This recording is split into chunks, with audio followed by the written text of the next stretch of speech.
Abel Tesfaye, better known under his moniker The Weeknd, has been releasing music since the early 2010s, and to say that he's had a big impact on popular music would be quite an understatement.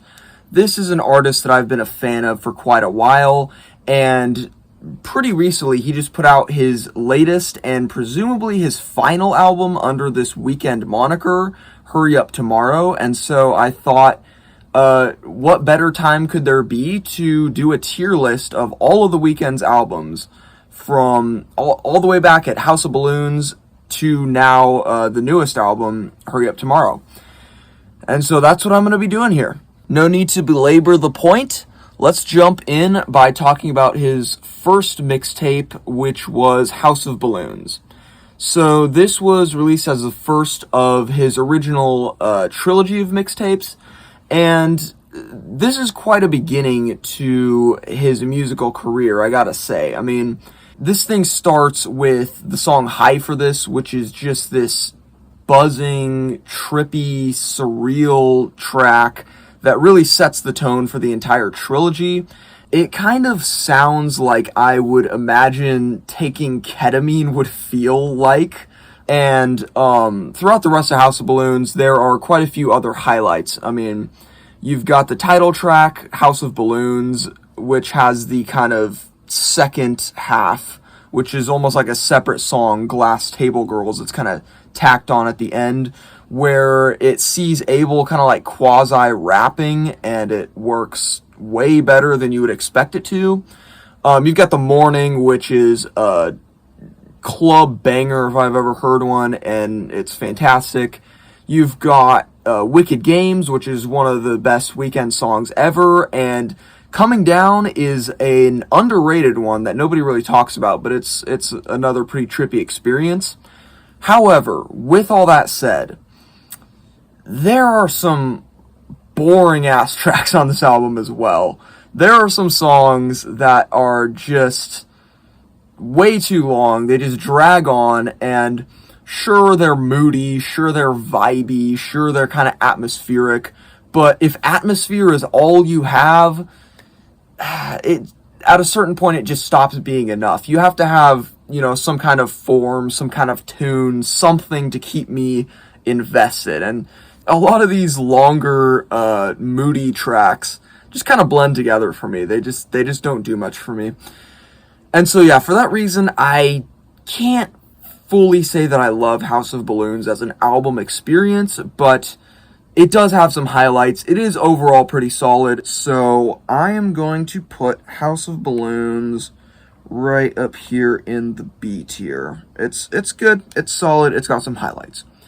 So, moving on from there, we get to Thursday, which is the second track in the trilogy, and this one, it sort of keeps the vibes going. It's a little bit less, how do I say it? I guess it feels less expansive than the soundscape of House of Balloons. It sounds a little bit colder, more confined, and I think that's a deliberate choice.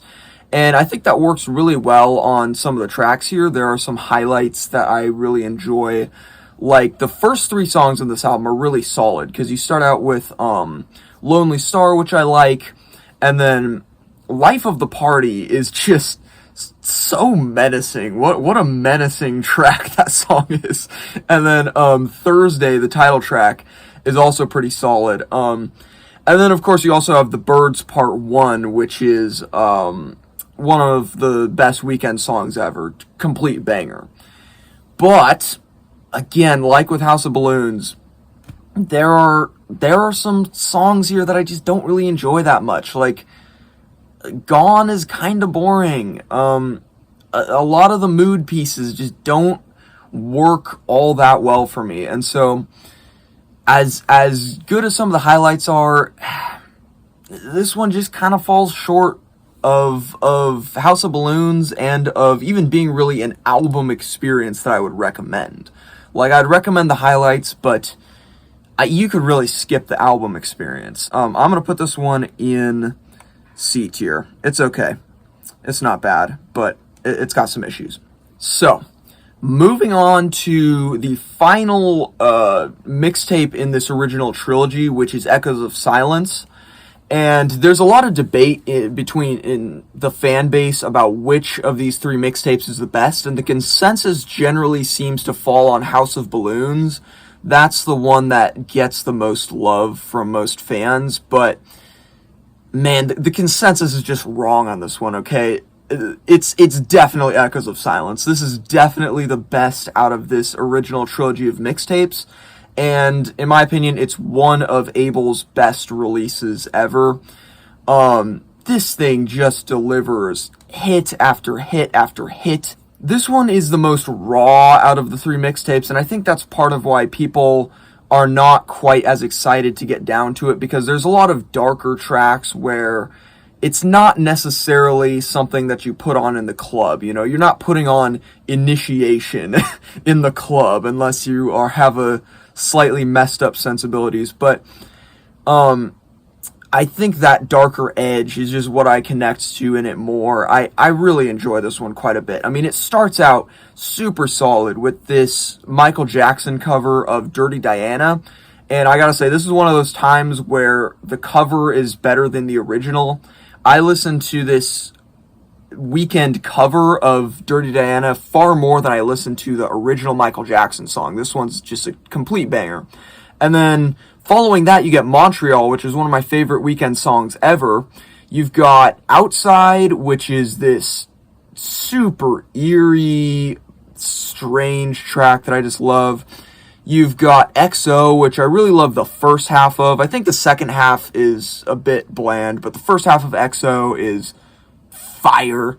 And then you got Initiation, which is the darkest song that The Weeknd has ever put out by far. I mean, this thing is, talk about menacing. It's really dark and has some borderline rapey vibes at times, but it's not like, it's obviously very self-aware about the fact that it's being that, with all of these kind of warped pitch shifting vocals.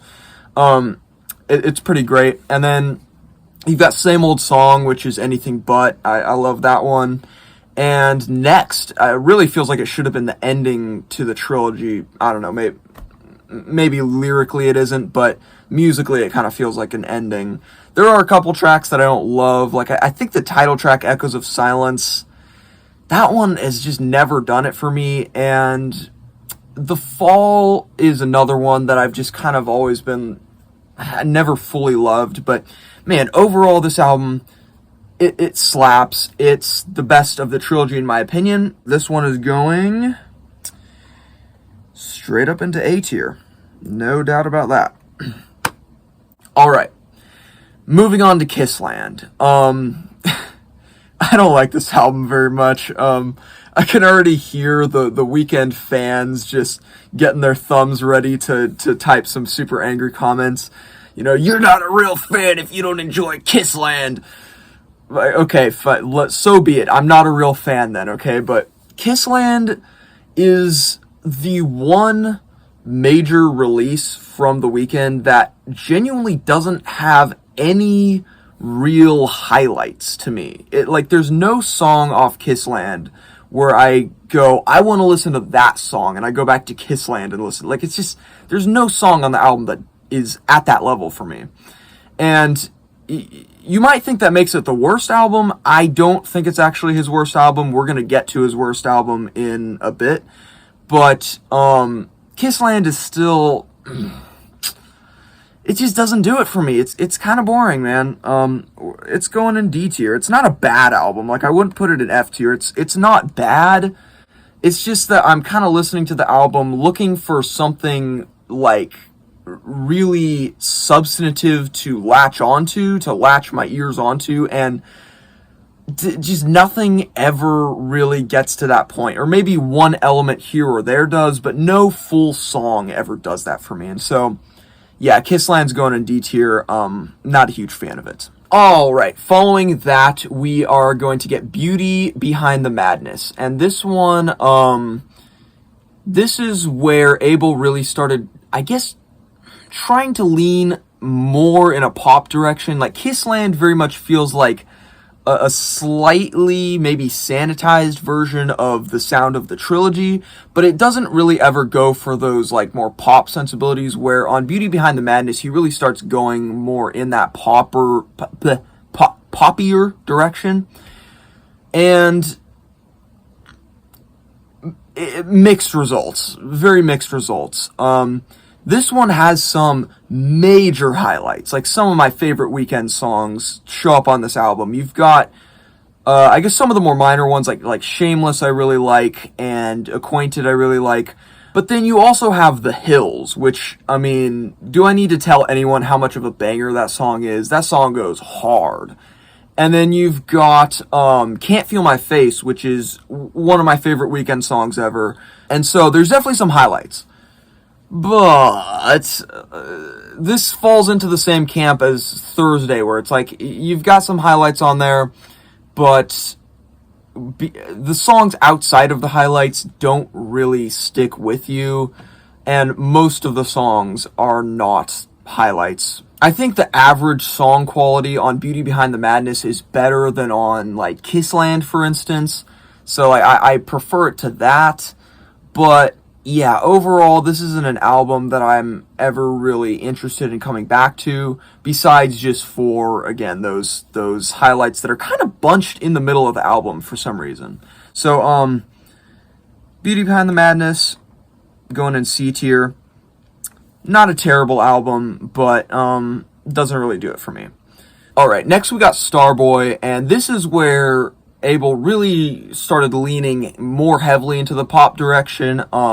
You've got some very, like, dance-inspired tracks on here, a couple of which are produced by Daft Punk, of course. And yeah, this, I said Kissland wasn't the worst LP. This is the worst LP for me out of Abel's catalog.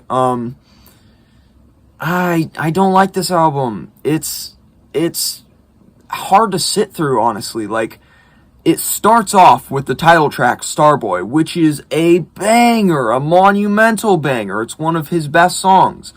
But then after that, you just get hit with one kind of meh track after another for an hour. Like, this thing goes on for what feels like an eternity. It's so hard to sit through because, like with Kissland, even more so with this one, it's like my ears are just looking for something to latch onto, something to be like, oh, there's an element that I really like. Oh, there's something that I'm, like, excited about. And I just never get it. There's nothing there. It feels like such an empty experience, honestly. I know a lot of people like I Feel It Coming, as well as that other song, Die For You, is another one that seems to be a favorite. Like with the rest of the album, I'm just like, they're fine.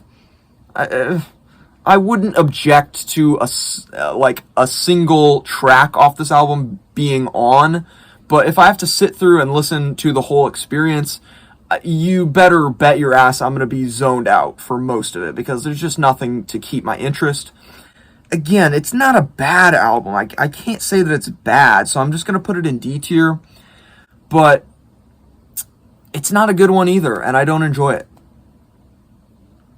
Sue me. Alright, next we got My Beautiful Melancholy. This was kind of like an EP to tide the fans over between Starboy and After Hours. And this one kind of feels like my reaction to this album is kind of my same reaction as I had to Starboy, but it's just cut off at the knees, basically. It's significantly shorter, where the first track, like with Starboy, the first track is really good. Call Out My Name is really solid. So just melodramatic, but in the best way possible. I really like it. But then after that, again, I just feel like it's a bunch of kind of boring, I don't want to say half-baked, because they are songs, but they're just, it's just mood music. There's nothing really substantive to it, and that's kind of how I feel about the rest of My Beautiful Melancholy. Again, I feel like I can't really say that any of the Weeknd's albums are straight up bad. But yeah, this is another one that's just kind of overall forgettable as an album experience. So I'm going to put it once again in the D tier. And this list right now is looking pretty bottom heavy. You might be going, how the hell is this guy a fan of The Weeknd? Because, like, we've got, like, 2 in C and 3 in D already, and, like, there's only 3 left. But these last 3 albums, as well as Echoes of Silence, but these last 3 are really, like, the reason why I'm a fan of Abel's music. This is where things really get good, is in this final trilogy. And that starts with After Hours. You know, throughout the previous sort of trilogy of Kissland and Beauty Panda Madness and Starboy, throughout that trilogy, you could kind of see Abel trying to blend these sounds of his kind of moody R&B trilogy sound with a more mainstream pop aesthetic. But I feel like the issue is that the pop aesthetic that he was trying to blend in there was just too bland and lacked any real definition to it.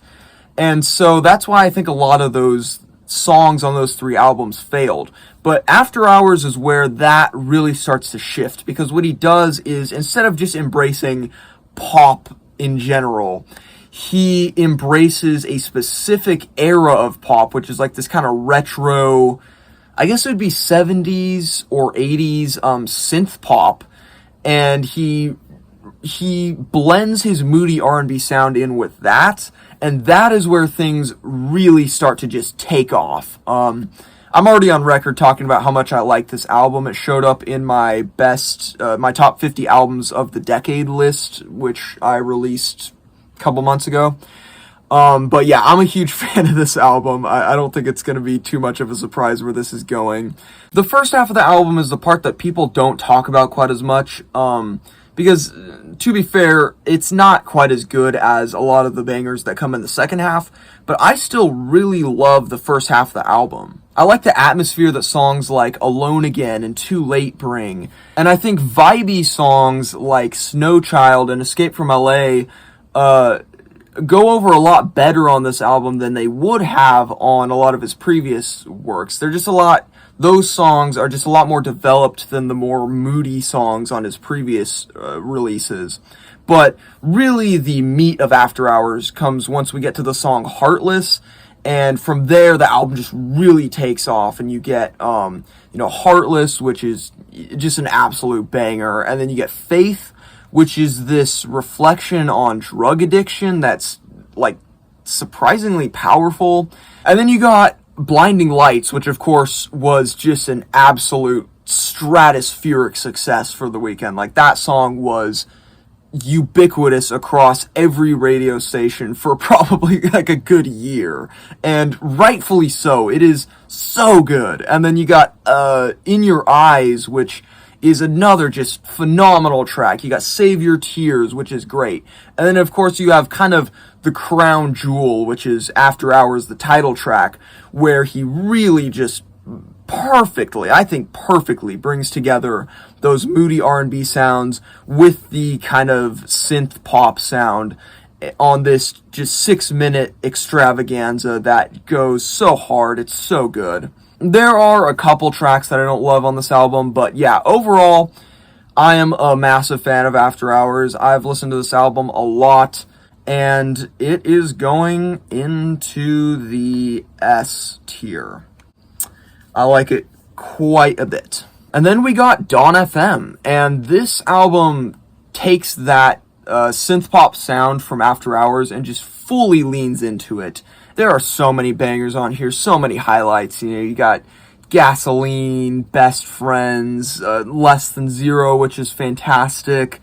How Do I Make You Love Me? Take My Breath, which was the lead single. And then, of course, you have the song that doesn't get talked about enough, but is one of my favorite Weeknd songs, which is Here We Go Again, featuring Tyler, the Creator. And then all those songs are kind of tied together using this concept and this framing device of this, like, radio station with a sort of twist that comes near the end that I won't spoil for the people who haven't listened to it. But Yeah, Dawn FM, very good album, very, very solid. I don't have too much more to say about it than that, so I'm just going to put it in the A tier. And then finally, we have Hurry Up Tomorrow, which is this latest album of his. And yeah, this one is pretty good as well. I do think it's a bit too long and meandering at times. There's some songs that could have been cut. There are some songs that are just too long and could have been clipped down to their best elements. But those flaws do not ruin the album for me by any means. This one is still really good. You've got so many highlights on here. You start off pretty early on with like the first couple tracks, which are really great, but really a lot of the best stuff comes towards the end of the album, where you get like Take Me Back to LA, which is this like very warm song that just feels like he really captures the vibe of having like the sun beaming down on your face as you're driving through like the palm trees. He really just captures a very LA atmosphere, but like the best of LA. He really captures in just the synths and the sound of the song, and it's quite something. I really love it a lot. Then you got a song like Give Me Mercy, where he's like talking about his relationship with God, which is something that I gotta say, I never expected to hear The Weeknd saying the things that he's saying on this song. But, I mean, I'm very glad to hear it. It's great. You got Big Sleep and The Abyss, which are, really ambitious, kind of after hours sounding tracks. And then you've got the title track, which is such a fantastic send-off to The Weeknd. If this is goodbye, if this is the end of this project, then, I mean, I couldn't have asked for really a better send-off. I was kind of getting a little bit emotional listening to it, because it really just works on that level so well. So, yeah, overall, I like Hurry Up Tomorrow quite a bit. This is a fantastic final entry into The Weeknd's discography, and it's going up to A tier. Yeah, that's my thoughts. Make sure to give your thoughts in the comments. How would you put these albums? How would you do this tier list? And yeah, I'd love to hear from you. And with that said, I will see you in the next review.